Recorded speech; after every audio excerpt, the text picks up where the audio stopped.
All right, what's going on, YouTube? Welcome to the Driver Investor Partnership Model presentation. Listen, I'm going to show you guys a simple 5-step process how you can start making passive income in trucking, okay? And anybody can do it. If you're a real estate investor, if you invest in Airbnb and Turo, you like to invest in stocks, this is a physical asset that you can invest into that can make you thousands of dollars a month. All right, guys, it's 5 simple steps. Step number 1 is setting up your business. Step number 2 is finding a fleet partner. Step number 3 is purchasing a truck. Then we got number 4, finding a CDL driver to partner with. And step number 5, my favorite, automating this whole thing and doing it again. All right, real quick, guys. My name is Anthony Venancio. I am a testament that life is what you make of it. I am a 4th-generation retailer, so I grew up in business, working in my grandparents' retail store. At the age of 13, I had a good look at what business was like and how it consumed your life, right? I had a father that worked in, 7 days a week. He worked in the store and barely got to see him. And I saw what his life was like, how he was just 100% committed in retail and work. I always knew I wanted to be in business, but I didn't want it to consume my family and my personal life, just like it had did in my family. Now, I do want to be clear. I'm not looking for balance. I'm looking for success in all areas of my life. Here I am in a picture in 2019 when I bought my first truck. I was so happy. But it didn't always start like that, right? Here's a little bit of my journey, right? I've learned so much from my family's past, but here I was on the left. I found myself working 7 days a week running my food truck business. I finally sold my food truck back in 2019 after 4 years of running my food truck, and I became a CDL owner operator. I heard all about the money people were making in transportation, but after a couple of months of driving my truck, I knew it wasn't for me. Now I searched to figure out a way to find how to make money in trucking without having to deal with the long hours behind the wheel. And I also knew I didn't want to deal with the headaches of logistics and dealing with dispatching and dealing with shippers. So, guys, look, I'm going to show you how drivers are making thousands of dollars a week in trucking consistently. Okay, this is the inside scoop. Truckers, you got to be in the industry for years to really get this information and understand what I'm about to show you in this quick presentation. All right, guys, look, my promise to you is that I am going to pull back the curtains on the exact steps that's helping leased on owner operators make serious money without dealing with the typical headaches of running the trucking business. I'll show you how these truckers are letting big carriers handle all the administrative work while they sit back and earn income. Okay, by the end of this presentation, you'll have a clear understanding on how to get started and how you can follow the same proven path to success without having to drive and without needing a CDL.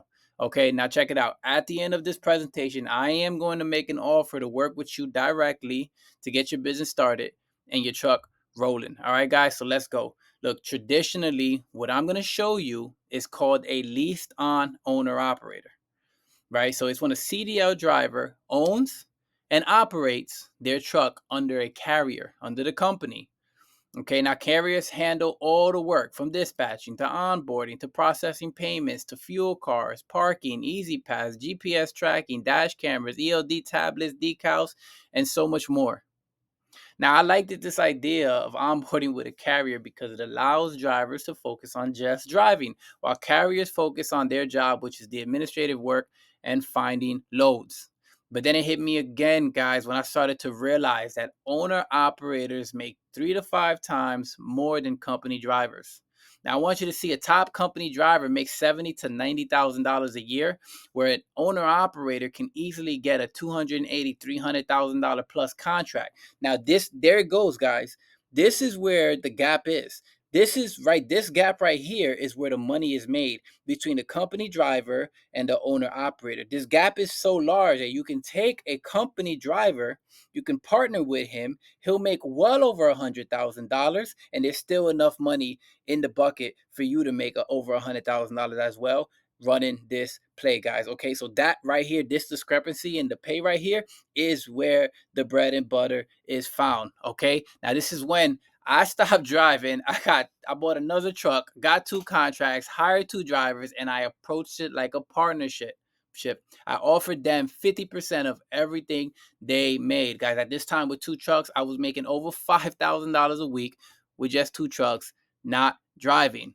Okay, that's when I came across the D.I.P model, right? I created this model. I understand that I perfected it where I came in as the investor. I partnered with a driver under the truck, under onboarding with a carrier. Okay. Now it's the same formula as a lease on owner operator. You're just splitting it, right? So now you're the owner, they're the operator. Okay. You're the owner, they're the operator. The leased on owner operator under the carrier. Okay, guys. Now here's some weekly settlements of me bringing in right here, netting four, five, $6,000 a week. I'm gonna zoom in on some of these settlements where you can see I only gross 7,800 here, and we netted well over 5,000, right? Almost $6,000, and this is in 1 week. This is just with one truck. All right. So between me and my driver, they took 26.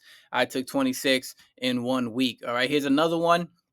We grossed 9,000. We netted 5,700 with another truck. Here's another contract that I have. All right, guys. Look, the best part about it is I started making over $20,000 a month passive, no driving. All right. Now this is when everything changed. I started helping family and friends repeat the same process with no previous experience in business, no previous experience in trucking, no previous experience of understanding the game at all, right? I was able to show them and take somebody that knew nothing from owning welding companies to being in real estate to never being a business owner in their life and help them repeat this entire process. Guys, you don't need years of experience.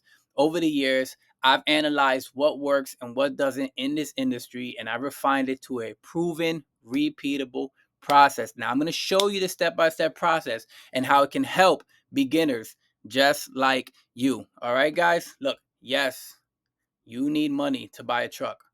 All right, this is not a get rich quick or a backpacket business approach. This is a physical asset, all right? Just like a home, guys, you could touch it.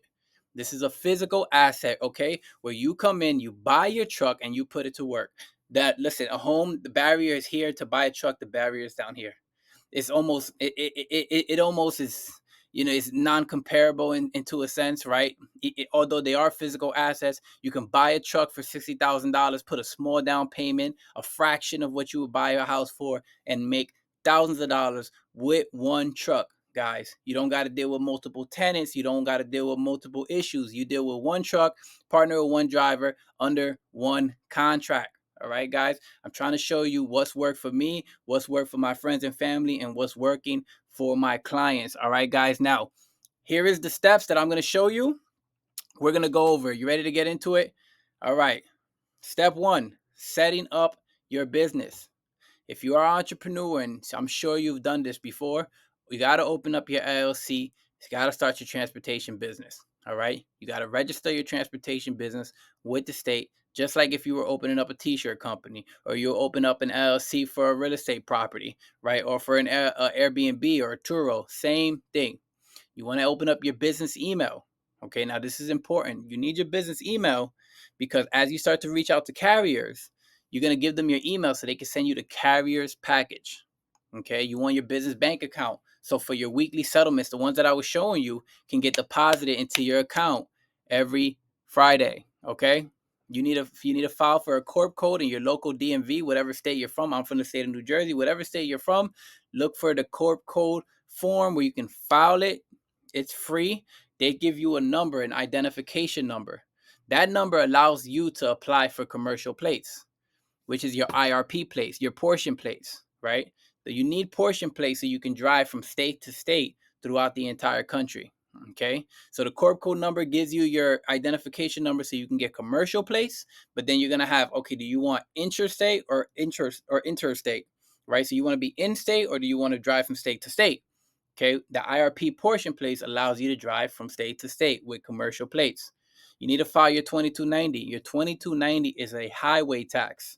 Okay, it's for them to fix highways, fix bridges, because these trucks over 80,000 pounds do damage to the roads. Okay, you need to put on insurance. Now, when you're signing on to a contractor, right, to a carrier, right, and you're contracting on with a carrier, all you need is non-trucking liability bobtail insurance. Okay, meaning when you're under their trailer and you're hooked up to their trailer and you're working for the carrier, you're under the insurance of the carrier.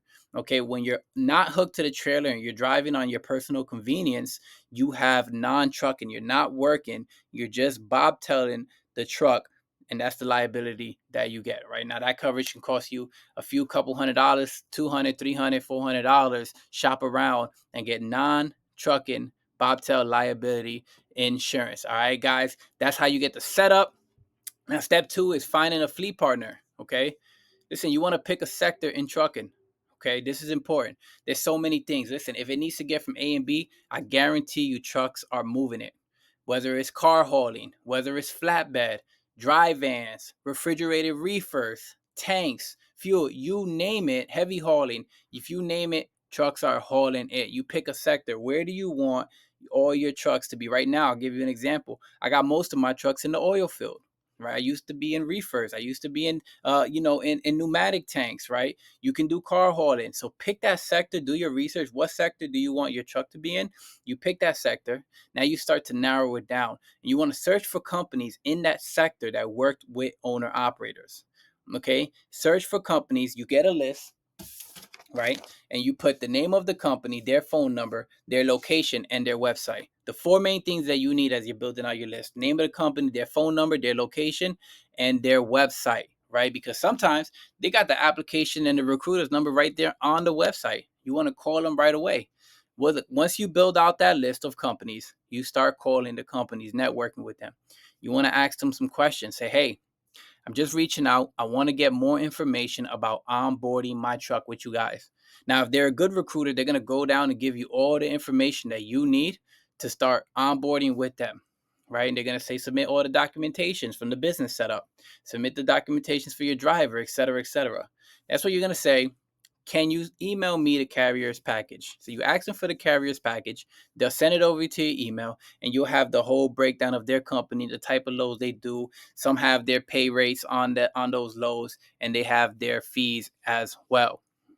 Once you build up a list of companies, you networked, you got the carrier's package, you can start comparing the contracts, right? You can go one by one saying what makes the most sense for you. Okay, guys? And it's not only about the highest number, it's also about consistency, reliability, credibility for the company, and how long they've been operating as well. Okay, guys? Now, step number 3 is purchasing the right truck. I got a whole formula on how I buy trucks, but just to overlay it, you guys want to determine what type of truck you want to buy. I tend to like to work with Freightliners. I'm going to tell you why. Not saying that Peterbilts and Kenworths and Volvos aren't great trucks. They're awesome trucks. I personally like Freightliners from a business standpoint because Freightliners in the trucking industry is compared to like what you would call like a Honda, right? Parts are easy to find, parts are cheap, any mechanic could fix it. The parts are interchangeable very easily and easily accessible to get in there and get you back on the road. So from a business standpoint, I like Freightliners, guys. So determine what type of truck you want.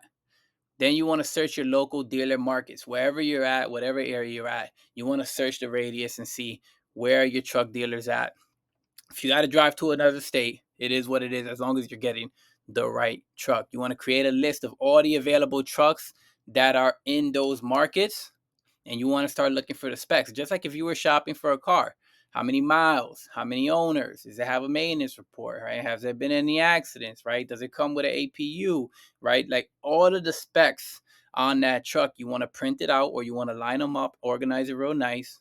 Then you want to break down the specs. Now, when looking at specs, you want to make sure that the truck is at least, something no older than 5 years older, right? So right now we're in 2004 at the time of shooting this video, 2024. I wouldn't buy nothing older than 2019. Okay. I wouldn't buy nothing older than 2019. I wouldn't buy anything over 500,000 miles. That's kind of like the sweet spot, right? 500 and some change, okay, 600,000, I'll start to reconsider. So in that 500,000 mile range, anything less than 500,000 is great. Anything more, okay, I got to double check. The reason why I say that, these trucks can go up to 1,000,000 miles, 1.1, 1.2 when you take care of it. So a 500,000 mile truck is like right there at that sweet spot with a used truck. All right, guys. So that's what you want to look for. Now you want to inspect the truck. Now, if you can't get a heavy duty mechanic, you want to get at least a local mechanic to come with you and check this truck. If you got to pay him $150, $200, it'll be well worth your money. Okay, make sure there's no leaks. If you can't get a mechanic, you check it for yourself. The things I usually like to look for is make sure there's no leaks in the engine, make sure there's no leaks under, around it, and right, any of the components, any of the hoses aren't wet, right? That's the main thing I look for. You want to make sure the tire thread's good. You want to make sure the belt is good. You want to walk around and see the body of the truck and see if there wasn't no repair damage from any accidents, right? So those, you want to see if the brake pads are good. Once that, you check those out, turn the truck on, see how it sounds. If it sounds good, it's not humming too much, it's running, leave it running for like 20, 30 minutes. If you don't have your CDL and you can't test drive it, then those are the main things that you can do, guys. So once you inspect that truck and you narrowed it down, you want to start exploring your purchasing options, right? There's so many different ways that you can purchase one of these trucks. We're going to go into it in a little bit later. But step 4, partnering with a driver. Guys, you want to list your job posts for drivers, okay? There's a whole bunch of places you can post for drivers. You can do it organically, and you can reach out for referrals from families and friends. But one of the places, surprisingly enough, that I find super effective when looking for a driver is Craigslist, guys. Craigslist is very effective with helping you find CDL drivers. I mean, there's always bad apples everywhere you go, but I find in this industry, CDL drivers are not the best at creating resumes like needed for Indeed or ZipRecruiter. Now they're out there, but Craigslist is effective with helping you network and find drivers. Okay, guys, so you want to qualify these drivers. You want to make sure they have verifiable work experience. How's their license? Have they ever gotten into an accident in the last 4 years? Do they have any points on their license? Right? Did they ever fail a drug test? Right? Are they good to go over the road 4 or 5 weeks at a time? Listen, I understand that some people have families and it's hard to be committed to those long hours. So I try to make sure that when I'm partnering with a driver, that we're a good fit for each other, okay? You want to structure that partnership out correctly, and you want to make sure, however you pay them, whatever it is, that there is an agreement. I like to go 50-50 with my drivers on the net. So whatever we make it together, right? So if I'm making 3,000, he's making 3,000. That incentivizes them to work harder. Okay, guys? You want to have a partner agreement contract for them to understand, like, hey, we're partnering with this truck. We're going all expenses. We're splitting together, and we're splitting the net profits. Have him sign that paper. So if there's ever an issue in the future, you can say, hey, this is what we agreed on. This is the agreement. Okay. Start onboarding the driver with the carrier. Now you're getting the ball rolling, guys. Okay. Listen, you got your contract. You got your truck, you partner with a driver. It's time to start automating that process. Step number 5, you want to get a tracker for your truck. There's a whole bunch of great trackers out there that you can buy for cheap. You could do a monthly subscription for $10. It can track your truck. It's a diagnoser, so you can pull it up on your app and you can see, what's going on with your truck, if there's any check engine light, any maintenance that needs to be done. Which brings me to the other one where you need to schedule out your routine maintenance. Guys, you schedule out your routine maintenance because you need to get your oil changes routinely. Okay, so every 10 to 12,000 miles, I like to get my oil changes. There's some people that say, no, you could do 15, no, you could do 20. I like to stick within the 10 to 12,000 mile radius to get oil changes. So every 5 to 6 weeks, my trucks are getting oil changes. I built out a calendar to make sure I'm on it for routine maintenance. Okay, you want to set up a communication channel. Now, this is important. Although you can do everything through text message, it's always good to have, whether it's a WhatsApp or a communication channel set up just for documentation and specific work needs, right? Processing payments. Now, for processing payments, I like to use QuickBooks. I like to pay my partners as a 1099 contractor. Okay, they're not my employee, they're my partner. Okay, and I treat them so. I pay them 1099. All right, guys, look, it's not just finding the carriers, it's finding the right contract. I personally like to go with dedicated. And look, there's a lot of money in non-get dedicated. And there are drivers that don't like dedicated. They don't like going to the same place back and forth. It's too boring. Some drivers want to go from state to state. They want to see the country. They want to run here. And yes, it does give you an opportunity to have really good weeks. But then there's times where you're like this, right?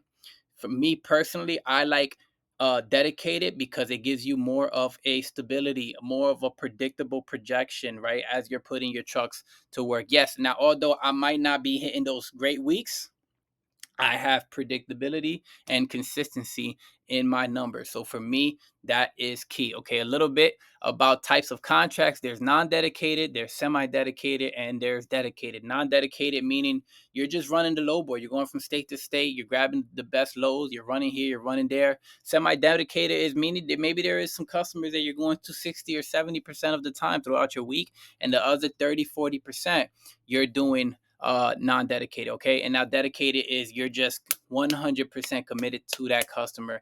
Pick up, drop off, pick up, drop off, pick up, drop off. That's typically the sweet spot for me and where I like to be because of the predictability. Not because I can make the most money, but because I can predict my numbers a lot more. Okay, guys, here's my offer to you. I am launching a 6-week beta group, guys, okay? And I'm giving all my tactics on how to set up the business, how to find the carriers, how to buy a truck, how to partner with drivers, and how to automate this process, okay, guys? So if you guys are interested, leave a comment. I'm going to put my email in the description. Reach out to me. I also do one-on-one if you want to do one-on-one, but if you want to join this beta group, here's the time. I hope you enjoyed this presentation. I hope you got a lot from it, guys. And listen, there's dip in the wealth. All right, guys, enjoy your day.